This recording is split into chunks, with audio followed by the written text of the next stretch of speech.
Israel's president, Gaza ground offensive may happen quite soon. Israeli airstrikes pounded targets in Gaza, killing scores of people Wednesday as dozens of militant rockets streaked into Israel.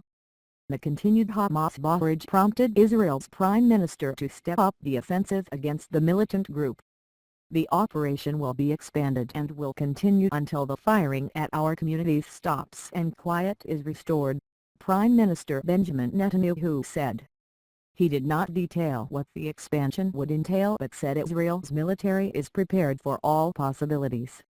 President Shimon Peres, whose role is largely ceremonial and is not involved in setting policy, said in an exclusive interview with CNN's Becky Anderson that he believed the ground offensive may happen quite soon unless Hamas stops firing rockets at Israel. Will there be a ground operation in Gaza? Israel raises shield against rocket attacks. History of the Israeli-Palestinian conflict. We warned them. We asked them to stop it, Peres told Anderson.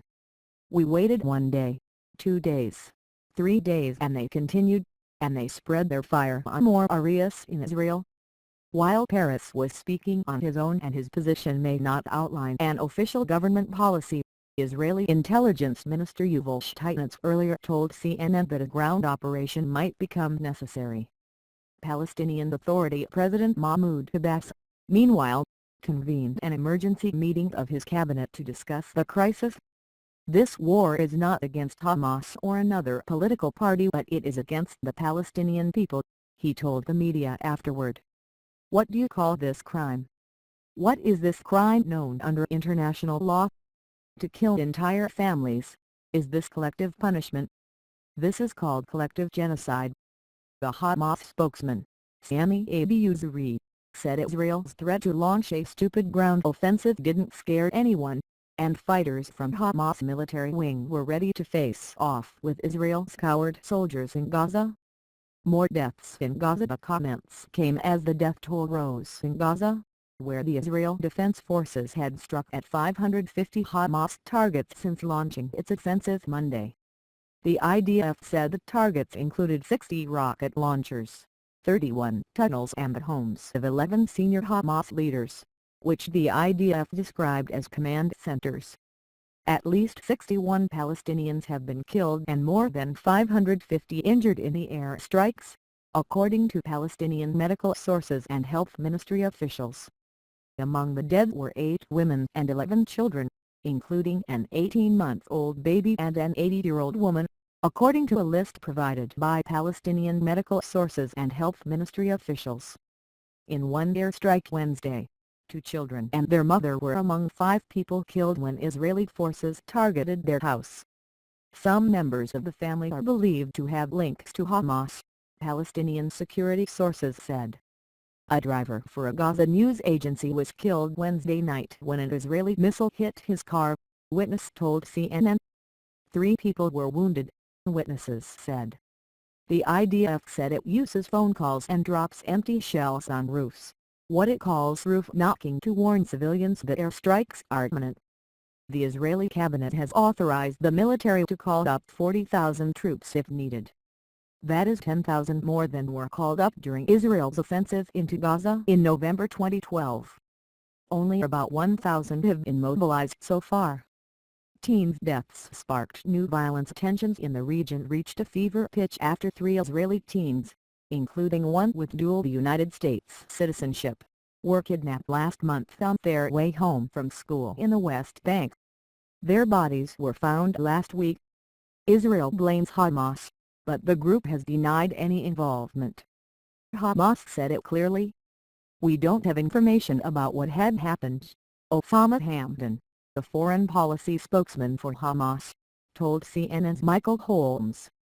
Only days after the bodies of the Israelis were discovered, the Palestinian teen was abducted, and then found dead, within an hour in Jerusalem.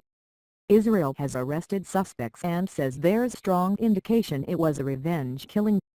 Hamas political leader Khaled Meshaal blamed Netanyahu for the wave of violence. Army, dozens of rockets fired into Israel. Map of Israel. It is as if we started the problem in Gaza, he said. as if the rocket was fired from Gaza so the Zionist enemy was forced to respond to it. This is not true. I say to the American and European administrations and the United Nations and our Arab neighbors, were the Palestinian people supposed to break and surrender and die a slow death? He said. What is left of our lands and our holy sites? What life is left? But with rockets flying over his country's cities, Netanyahu seemed in no mood to back down. Our military is strong, the home front is steadfast and our people are united, he said. The region has many depressing precedents when it comes to violence. In recent decades, Palestinians launched two armed uprisings, known as intifadas, that each went on 4 years. In late 2008 and early 2009, Israel carried out airstrikes and then a ground offensive against Hamas in Gaza that killed hundreds of Palestinians. The November 2012 Israeli offensive sparked a bloody 8-day conflict that ended in a ceasefire. The IDF said 72 rockets rained down on Israel on Wednesday.